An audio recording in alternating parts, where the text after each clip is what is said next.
Ardiente celo apostólico.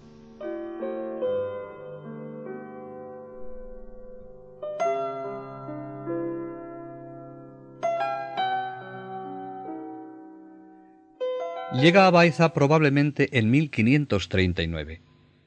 Baeza es una ciudad importante llena de luz. Esta ciudad representa para Juan de Ávila la culminación de uno de sus deseos: la sólida formación eclesiástica del clero y la extensión de la cultura popular. Pero a su llegada no parece que fue esta su primera actividad. En la ciudad había dos poderosas familias, la de Benavides y la de los Carvajales, enfrentadas por viejos odios que no acababan de superar. Desde el primer momento, el maestro Ávila se dedicó a lograr la pacificación entre estas dos familias rivales. Y tanto por su clara y enérgica predicación sobre los deberes de la caridad cristiana, como por el buen tacto y acierto que tuvo manteniendo con ellas conversaciones privadas, pronto allanó, si no todos, sí buena parte de los rencores que existían. Comentando este hecho, dice Fray Luis de Granada que lo que no había podido hasta entonces el brazo del rey, lo pudo el de este pobre clérigo, ayudado de Dios. Los frutos de su predicación pronto se sintieron en esta ciudad. La creación de la Universidad de Baeza demostró las extraordinarias cualidades que como organizador tenía el maestro Ávila. Atendió todas las necesidades, dirigió la construcción, redactó los estatutos, eligió el profesorado, trazó el plan de estudios y ordenó las condiciones que debían regir para la adquisición de los grados académicos, así como el estilo de vida que debían observar los estudiantes.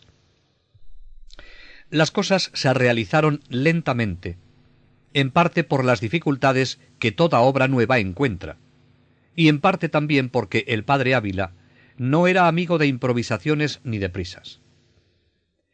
A finales de 1544 estaban ya organizados en la nueva universidad los estudios mayores de filosofía, teología y escritura, a los que más tarde se añadieron los de cánones. Aunque no conocemos el texto original de los estatutos por los que se regía la universidad, podemos deducirlos de las ideas que expone en el primer memorial del Concilio de Trento y del testimonio de algunos contemporáneos. En primer lugar, Ávila juzgaba que un seminario ha de tener, en lo que se refiere a su régimen interno, una cierta austeridad que permita a los jóvenes estudiantes acostumbrarse al tono de vida que han de observar en su vida sacerdotal. No tenían que tener ni tantas comodidades que debilitasen las energías del espíritu, ni estrecheces que obstaculizasen la entrega plena a los estudios. Se ve su buen criterio. En segundo lugar, había que dedicar una especial atención a la seriedad de los estudios, a su sana doctrina y a la probada competencia de los profesores. Para conseguir esto, no duda en traer a Baeza lo más selecto de sus ya numerosos discípulos. En tercer lugar, era muy conveniente que los jóvenes aspirantes al sacerdocio alternasen sus estudios, que debía ser la ocupación fundamental, con un ejercicio bien dosificado de las actividades sacerdotales más humildes, a fin de irlos entrenando poco a poco, pero en forma eficaz, en lo que luego sería su trabajo apostólico. De esta manera, los jóvenes sacerdotes irían conociendo el campo de su futuro trabajo y acostumbrándose a emplear las armas espirituales.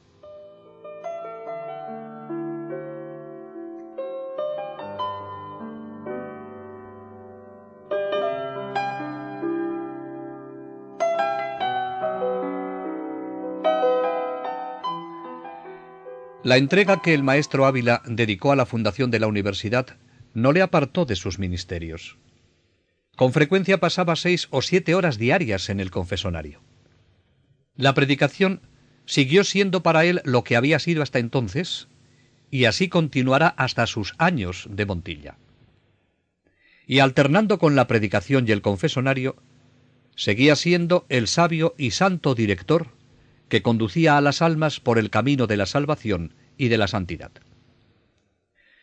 Las prolongadas horas de confesonario fue uno de los ministerios a los que se dedicó con la conciencia clara del beneficio que este sacramento ofrece a los cristianos, y a partir de él pudo comprobar las grandes conversiones que cristalizaron en vidas de verdadera santidad. Es un medio que nunca debíamos olvidar. Todos para practicarlo, y los sacerdotes para ofrecerlo de forma que todos puedan acercarse a él y beneficiarse de las muchas gracias que a él están vinculadas. Si la evangelización consiste en la comunicación de la vida de Cristo, para que el Evangelio sea la norma de la vida cristiana, es necesario que antes el hombre se convierta de sus pecados. Y a esto ayuda notablemente la virtud de la penitencia, que dispone al hombre para acoger los dones de Dios. Este valor de conversión y de crecimiento espiritual que tiene la virtud de la penitencia adquiere toda su fuerza en el sacramento de la reconciliación, medio instituido por Jesucristo para el perdón de los pecados. Este sacramento libera al hombre de sus miserias y pecados personales y le permite vivir en unión con Cristo y crecer en esa unión. Siendo de tan gran importancia este sacramento, medio ordinario para alcanzar el perdón de los pecados, y teniendo en cuenta que la redención realizada por Cristo en la cruz tenía este mismo fin, el Papa no ha dudado en lanzar un ruego a todos los sacerdotes del mundo. De corazón os ruego y os exhorto a hacer lo posible para que todos los bautizados vuelvan a la práctica frecuente del sacramento de la penitencia, a través de la confesión personal. Les invita a la administración generosa del sacramento de la penitencia, punto clave en la evangelización, en virtud del cual el hombre alcanza la comunión con Dios por la vida de la gracia y un crecimiento en la misma. Este ministerio sacerdotal redunda incluso en su propio bien, consciente de la gran trascendencia que tiene en orden a la salvación de los hombres.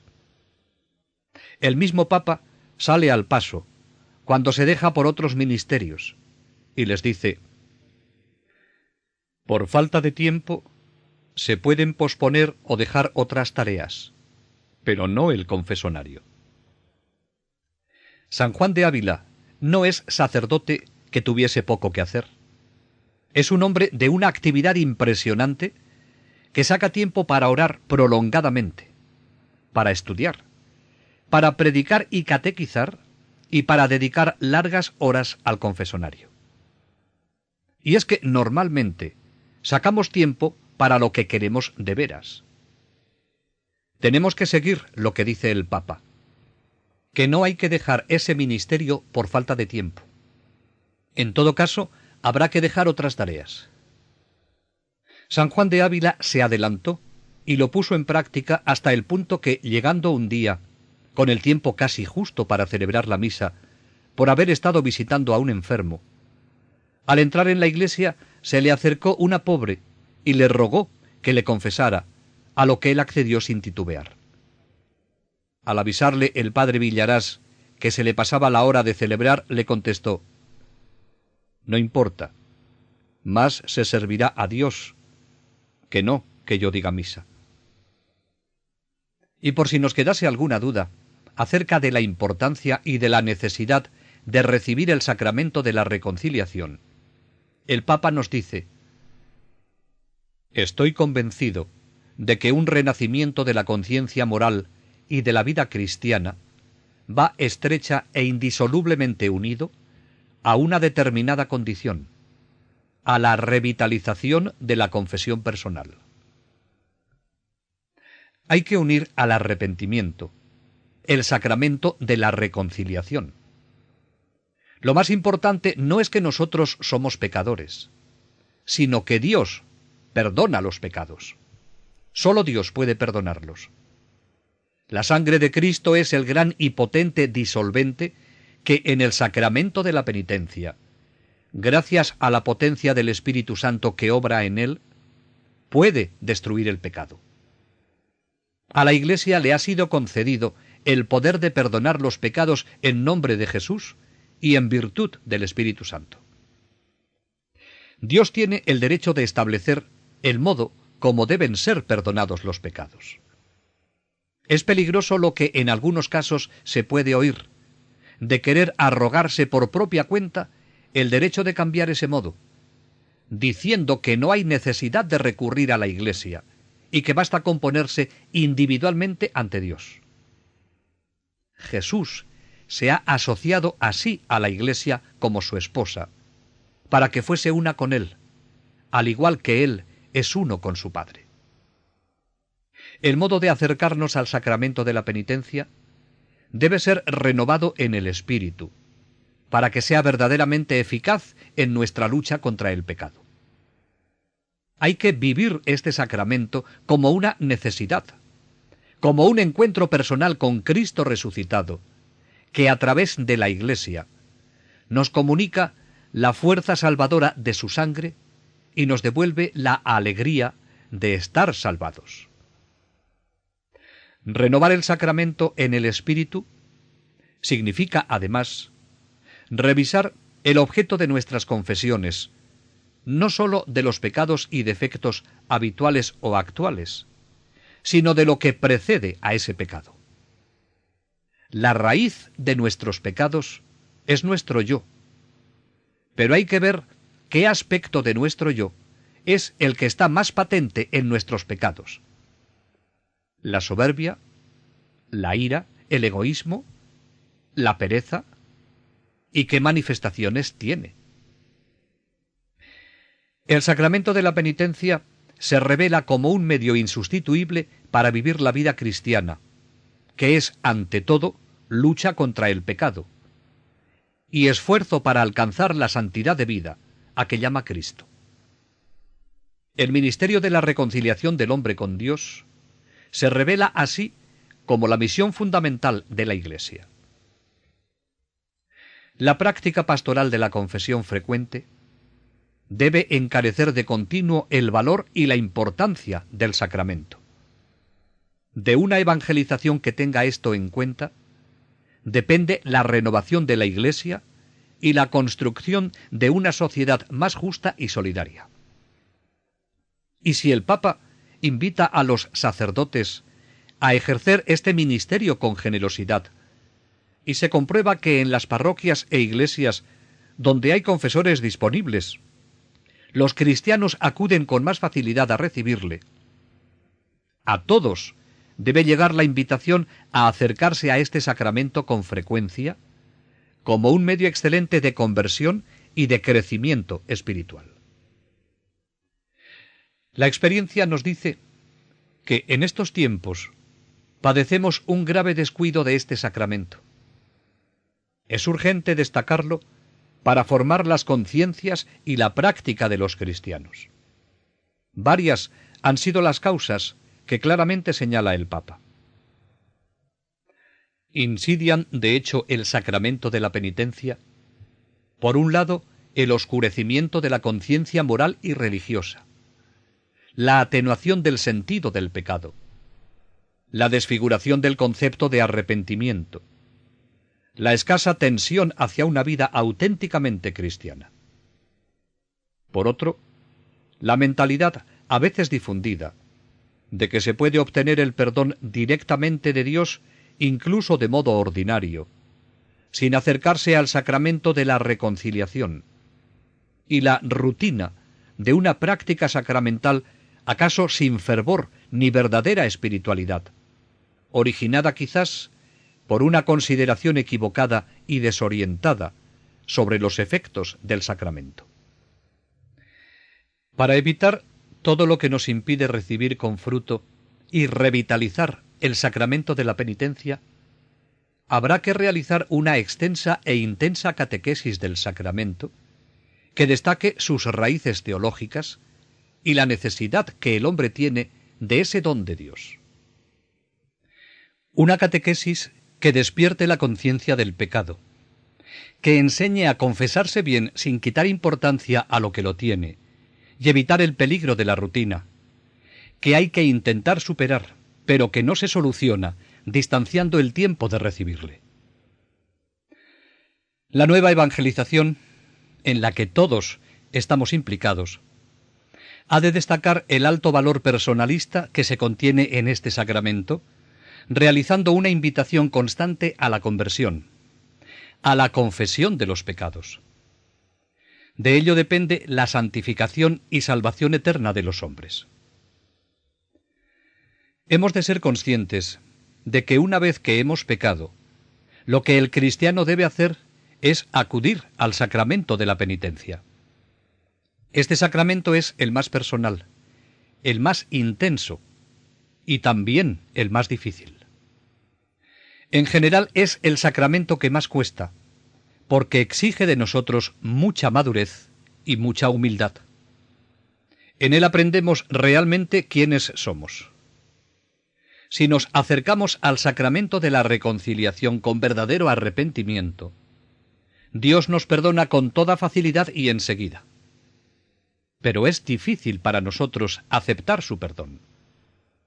Dios responde al instante, pero nosotros somos lentos, especialmente para recuperarnos de las heridas de la culpa, ya que el volver a aceptarse después de haber constatado la verdadera culpabilidad constituye un proceso gradual y que lo abarca todo. No es raro encontrar personas que han confesado sus pecados y que intelectualmente saben que han sido perdonadas, pero cuyas heridas aún no han sido sanadas. Aquí se encuentra la raíz psicológica del sacramento de la penitencia.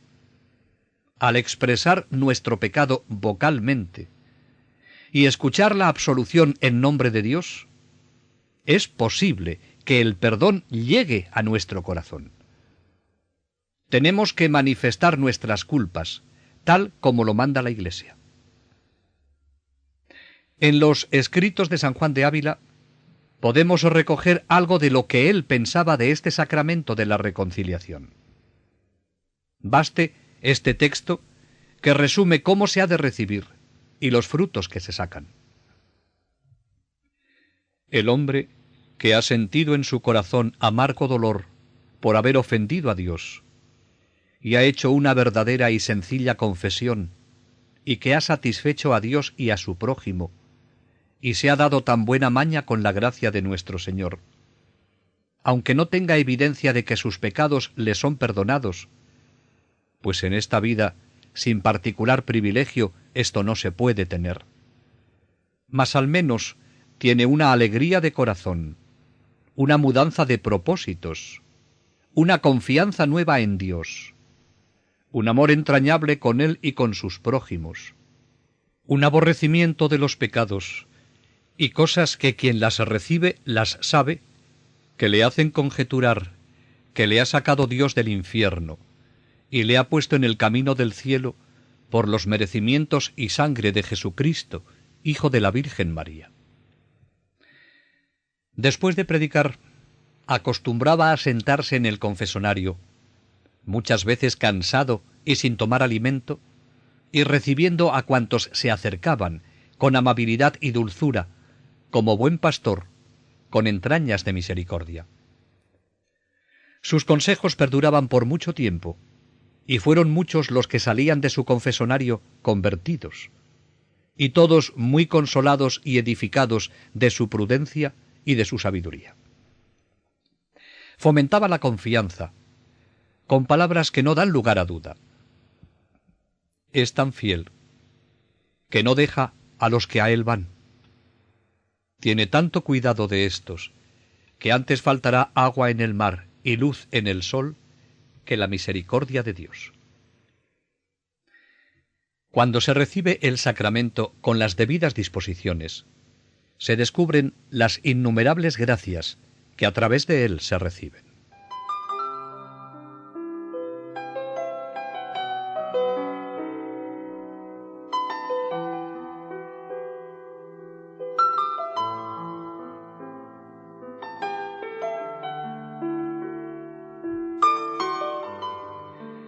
Fue precisamente en Baeza donde conoció y trató íntimamente a San Pedro de Alcántara, aquel hombre hecho de raíces de árboles, como lo definió Santa Teresa de Jesús. Con el deseo de reformar su orden, consultó con Juan de Ávila, quien aprobó el espíritu de penitencia que le animaba y le alentó a continuar la obra que había comenzado. Después de haber estado en Jerez de la Frontera y en Sevilla, en el verano de 1542 le encontramos de nuevo en Granada, donde predicó el día de la octava del Corpus Christi. Parece que es entonces cuando tuvo lugar un hecho que nos han venido transmitiendo. Se celebraba en Granada la fiesta del Corpus Christi. Toda la Vega había venido a la ciudad. El bullicio y la animación eran tan grandes que Juan de Ávila, deseoso de celebrar tan gran día con el mayor recogimiento, se retiró a la Cartuja. Cuando ya la tenía a la vista, quedó parado de asombro. Vio al Señor junto al camino en el suelo, con la cruz echada sobre su cuerpo y con la cabeza sangrando por la corona de espinas. Jesús le dijo: «Hijo, así me ponen los hombres con los pecados que en este día se cometen». Esto bastó para que regresara inmediatamente a la ciudad y predicó un sermón de esos que no se olvidan. Desde aquella fecha se quedaba todos los días del Corpus en plena ciudad y predicaba en ellos y durante la octava sermones eucarísticos en los que no olvidará ya nunca la imagen de aquel Señor que se le apareció frente a las puertas de la Cartuja de Granada. Regresa de nuevo a Baeza.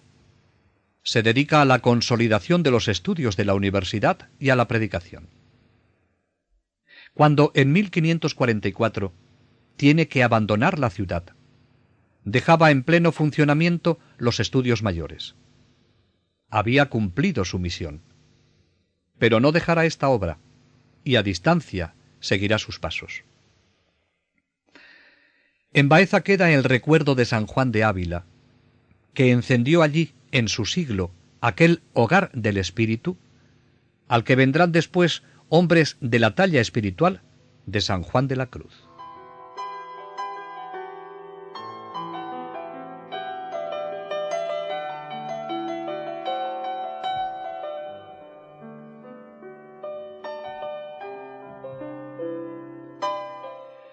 Desde Córdoba, diócesis a la que pertenecía, y desde donde organizó los ministerios con sus discípulos, que ya eran un buen número, proyectó la gran misión general para ayudar a tantas personas abandonadas en la enseñanza y práctica cristiana. Él orienta a sus discípulos y les estimula con el ardor que brota de un corazón enamorado de Cristo y que quiere darle a conocer. Así nos dice uno de sus biógrafos: tuvo noticia el padre maestro Ávila de que en Fuenteovejuna y toda Sierra Morena y otras partes se padecía mucho por falta de sacerdotes que enseñasen en los pueblos por la pobreza de la tierra. Para remediar estos daños juntó en Córdoba a sus discípulos. Pasaban de 24, muchos de los referidos y otros cuyos nombres y virtudes, si los ha borrado el tiempo, gozan de la eternidad, y desconocidos en el mundo, son nombrados en la corte del cielo. Les hizo varios razonamientos con aquellas sus palabras encendidas, para poner en sus corazones un ardor grande y celo de la salud de las almas. Les representó la ignorancia de los pueblos, las ofensas de Dios tan sin remedio, tan pocos los que con lágrimas las llorasen, oficio que juzgó siempre propio de los sacerdotes. Les animó a que procurasen el remedio. Les dijo era su intento que se repartiesen por diferentes partes, predicando la palabra divina. Moviesen los pueblos a penitencia, contrición y lágrimas. Les oyesen en confesión y administrasen el sacramento de la Eucaristía. Finalmente, les ayudasen en todas las cosas de su salvación. La experiencia personal que el maestro Ávila tenía después de 25 años de casi un ininterrumpido trabajo apostólico le había dado un conocimiento directo de las necesidades espirituales que aquellas tierras andaluzas padecían. Los obispos tenían plena confianza en cuanto hacía. Y si a esto sumamos el valioso grupo de discípulos que tenía, en los que resplandecía la piedad y el celo apostólico, todos estos factores le llevaron a emprender esta gran misión popular que, rebasando los límites de Andalucía, se internó también por las tierras de la Mancha. Su santidad y piedad se hicieron patentes una vez más en esta gran empresa. Desde Córdoba la dirigió con singular maestría, y hay que tener en cuenta las dificultades que ofrecían las comunicaciones de entonces, lo que añade mérito a esta obra.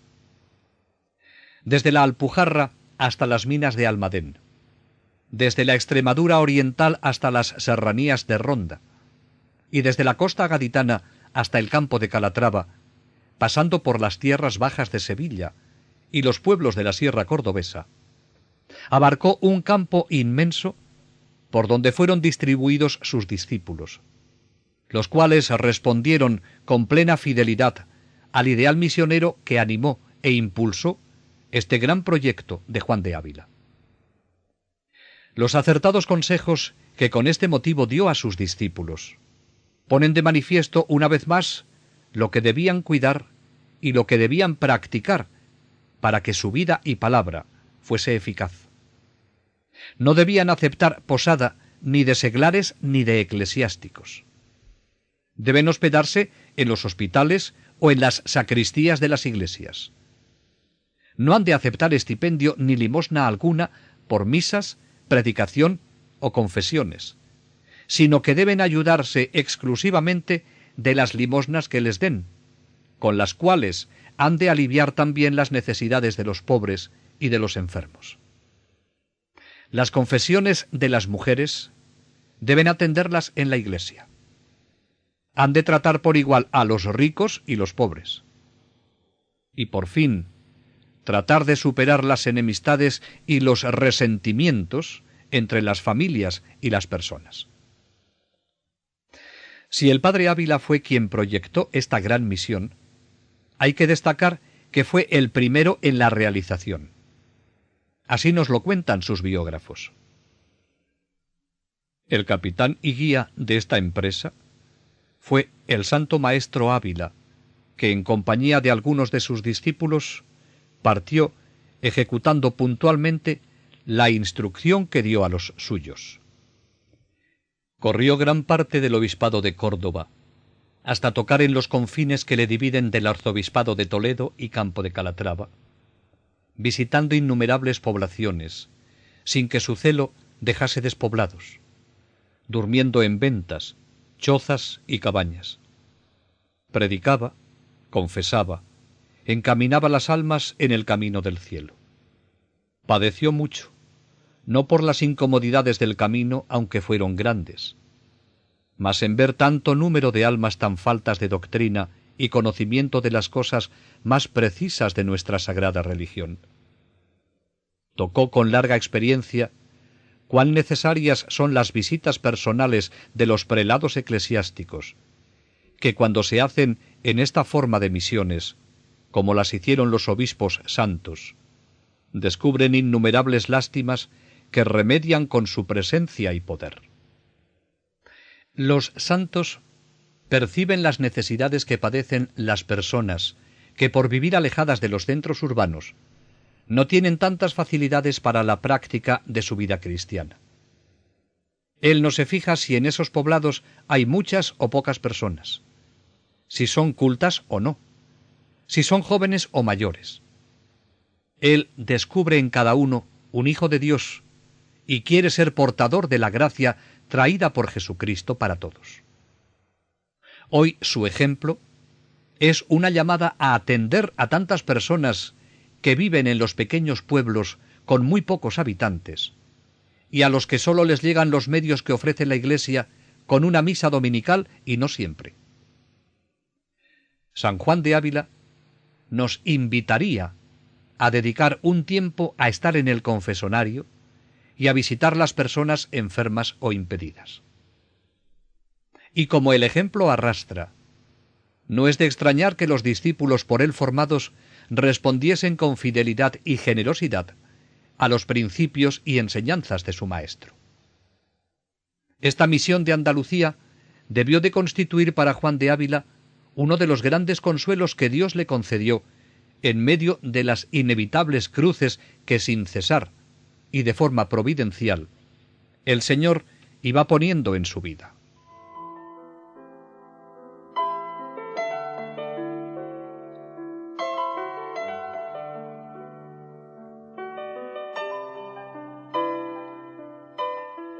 En estos años de 1546 y siguientes, parece que la escuela sacerdotal de San Juan de Ávila estuvo a punto de convertirse en una institución organizada, en una congregación de sacerdotes operarios santos.